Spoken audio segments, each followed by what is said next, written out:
Good evening and welcome everybody. For those of you that already know me, I'll need no introductions. For those that don't, my name is Linda Campbell. I'm an advanced nurse practitioner who works in primary care, and I also am the chair of the charity and healthcare professional educational advisor. And more importantly, my link to the charity is the fact that I'm the mother of a son who has had ME for almost 14 years, who's sitting not very far away from me tonight. So I want to talk to you tonight. The title of the presentation is really Future ME Services in Northern Ireland. The charity conducted a survey 3 years ago, so this was then a repeat of that survey. Slight variation, but so what I'm going to feed back to you are really the results of that survey and link it back to the 2020 survey. So in June 2020, the charity conducted an online survey in Northern Ireland to identify the needs for healthcare profession and social care support for people with ME in primary care. Since then, there's been a number of things that have happened both within the ME community and globally. So within the ME community, we had the release of the new NICE guidelines in October 21. And then we had a thing called the COVID-19 pandemic that hit officially in March 2020. Many people who were infected have gone on to develop long COVID. And as we know and have come to know, it is a multifaceted post-viral condition, which for some can consist of ME-like symptoms. Currently in Northern Ireland, we have no ME specialist services. Long COVID services vary hugely with regards to access, delivery and quality, and some have been discontinued. There are services for fibromyalgia within rheumatology services and secondary care. However, waiting lists are extremely long. So in July and August 2023, we conducted a further online survey, and the purpose of that was to identify the needs of people with ME and ME-like symptoms resulting from long COVID, and how people felt their needs may best be addressed. We had 81 respondents to the survey, which was a real improvement on the 2020 survey, so we were very pleased with the response. So there was a wide range of demographic responses.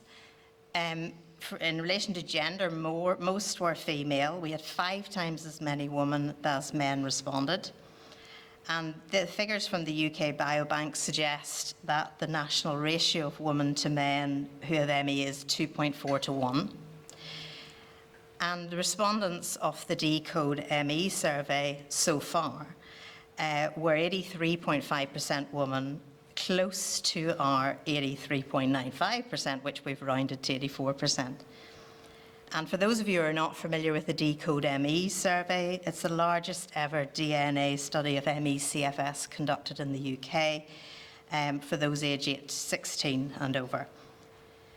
In relation to age, in the 2020, the most common age range of respondents was between 50 to 59. And in 2023, the most common age range has reduced. It's from 40 to 59.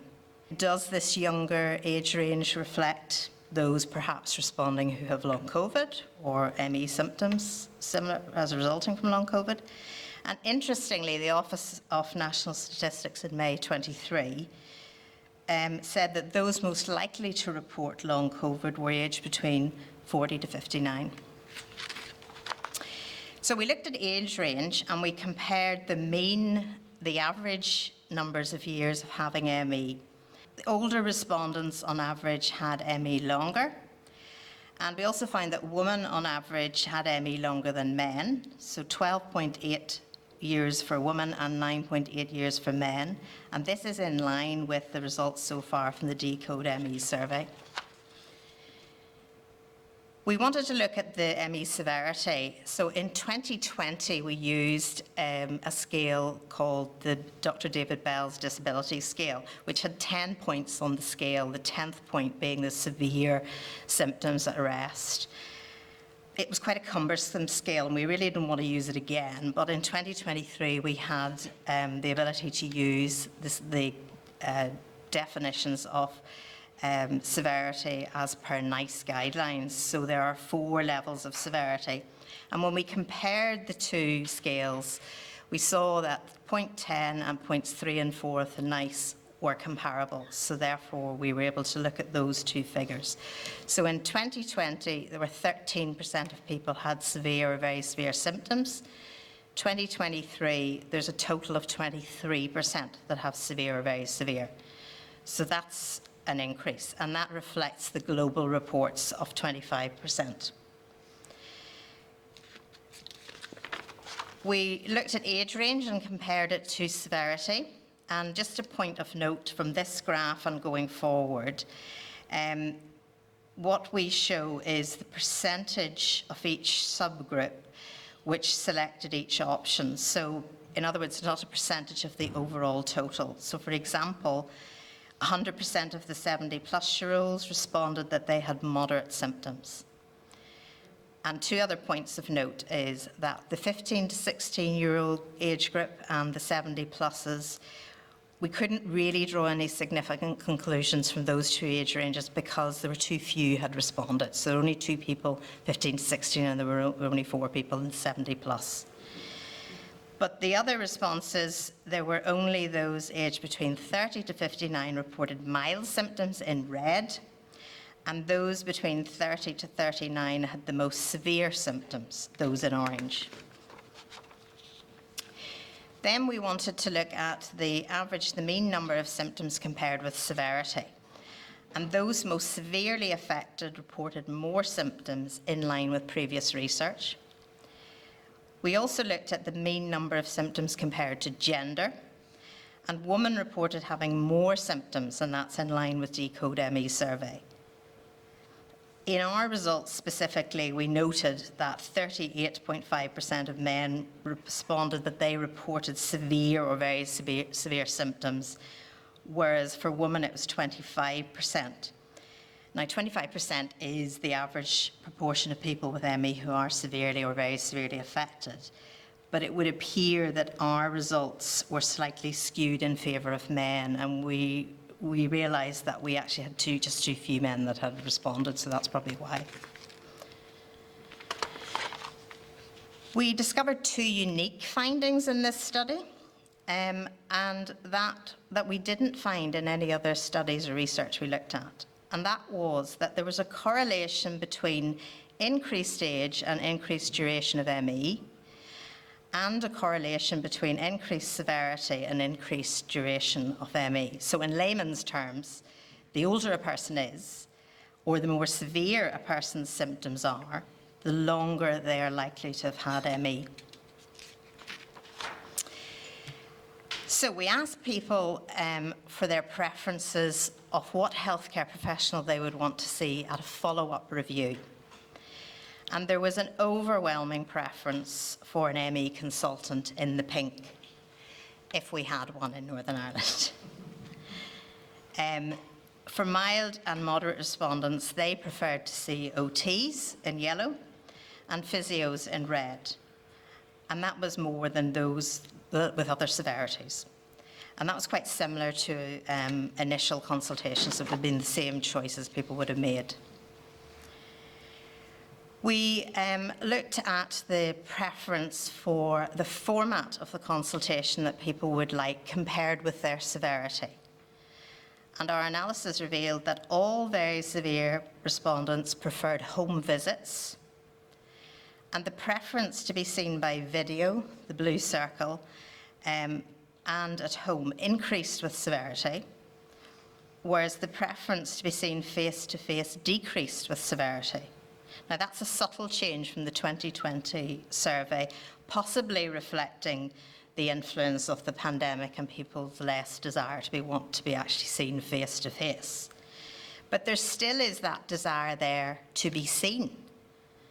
to be believed. And we did see that in the 2020 survey as well, so whether that's by a video. And one other point was that we found that group consultations were the least popular format for consultations, perhaps again due to the risk of infection post-pandemic. So we compared the preference, so what healthcare professional do people prefer to see between their initial appointment and their follow-up.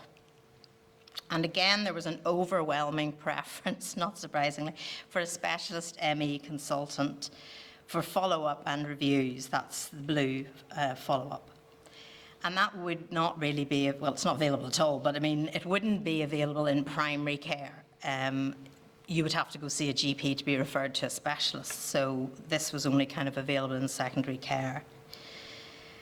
And the preference to see an ME specialist appears to be linked to a decrease in those wanting to see a GP or an AMP, if you look at the pink and the blue bars between their follow-up and review. And the other spikes in the bars that you'll notice that's slightly higher than other ones were for OTs and physiotherapists. And there was we noticed when we looked back at the 2020 survey that the preference to see a physiotherapist had almost doubled from the 2020 survey. So perhaps does this reflect a need for assistance with managing physical symptoms? So we also compared what people would prefer between a format between their initial and their follow-up consultation. And the greatest preference for initial consultation in pink were face-to-face in-clinic appointments. And the preference for follow-up review in green was for an ME specialist clinical appointment. And again, that appears to be directly linked to a decrease in those who wanted to see a GP clinic for review. Then we also found some trends in preferences for healthcare professionals, settings and formats. There was an overwhelming preference to be seen at an ME specialist clinic and by an ME consultant, if we but had one. And this reflects an unmet need in Northern Ireland. And this unmet need we identified well over 11 years ago. The charity has been campaigning to try and get ME specialist services in Northern Ireland ever since, and has made numerous negotiations along with others to the Department of Health and the PHA and various trusts, and we were almost there a few years ago, but it didn't happen. The other trend that we noted in our analysis was for those who wanted a home consultation. And this was specifically to be seen by a social worker. So possibly does this reflect an increased need for social care and support advice at home for those that are most severely affected by ME? So the most prominent aspects of ME health and well-being needing support. We asked people what were their most prominent aspects of health and well-being that they wanted support with. And we matched it with the symptoms they said they had. And the most prominent aspect of ME health and well-being was pacing methods, with just over 70% of respondents saying this. And when we looked at their symptoms, it was post-exertional malaise, totally relevant and appropriate. The next most preferred aspect of health and well-being identified that people needed support with were psychological, emotional and mental health issues, and the symptoms matched with those were again very relevant: cognitive dysfunction, extreme fatigue and sleep problems. And the next then prominent aspect of health and well-being were medications, physical, nutrition and diet, home equipment adaptations and aid. And the most common symptoms then people identified with that were muscle fatigue and or weakness, and muscle and or joint pain. And those were all similar results to the 2020 survey. So we asked people what was their preference for a particular healthcare professional compared, and we linked that with their symptoms. Now, taking aside everybody wanted to see an ME specialist in an ME clinic, what else was left? So what we found, interestingly, was this preference to see a pharmacist or a district nurse or both together. And what was it for? Well, it was for symptoms. For pharmacy, it was extreme fatigue, unrefreshed, disturbed sleep. Similarly, for district nursing, with addition of muscle and joint pain and temperature dysregulation. And then for both, there were some of those things, if they wanted to see both of those healthcare professionals, there were additional things such as intolerances of food and medications. And there were questions that you would ask out of all of that. Well, why weren't people wanting to see physios and OTs for muscle pain and joint pain? That would have been more appropriate. So I think this poses a lot of questions. Is this because those services have become more difficult to access? Is it because waiting lists have increased? We all know these to be facts. And is it because they've opted to choose pharmacy and district nursing because those services are more easily to access, such as you can go to your local pharmacist? Is there a preference for perhaps pharmaceutical solutions rather than others? So there's a lot of questions there. And then the final question that we asked people in the survey was to rank aspects of consultations that they had previously had with healthcare professionals. If they were able to change it, which would they believe would have made a much more positive experience? And the one that got the biggest response is the bottom line there. And this was knowledge and understanding of ME. It received the highest ranking score. So the graph shows the weighted results of these responses. So there were 64.2% of people responded that knowledge and understanding of ME was their most desired aspect. So again, this is highlighting an unmet need. It's highlighting a perceived lack of healthcare professional knowledge and understanding of ME. Again, that's something we know to be fairly true. So where do we go with all of this? So recommendations for future ME services in Northern Ireland, which is what we started, it was the whole point of doing this survey in the first place, if we had a wish list. Going back to the 2020 survey, we did it because we wanted to see would there be value in establishing a GP MDT ME clinic. And that was supported in the results, and it was supported when I took it to those that could have made it happen. But the response I got was you needed funding, you needed it commissioned. And then the pandemic hit, so nothing happened. So we need to establish that MDT ME support clinic to address the issues people with ME experience and do it with the support of the voluntary and charitable sector. And we need to adequately fund and commission it. We need to appoint an ME consultant in Northern Ireland to lead an ME clinic and service and provide specialist clinical advice. And we need to direct clinical education and research of all healthcare professionals right across primary and secondary care. We need to provide healthcare professional ME education to meet the ongoing needs and demands of people with ME and to address the sustainability of service delivery and development. And the responsibility of that lies with professionals and educational bodies and the strategic planning and performance group that formerly was known as the Health and Social Care Board. And last part of the recommendations, we need that for the ME charitable and voluntary sectors to continue to contribute to the development of the undergraduate medical curricula in Northern Ireland.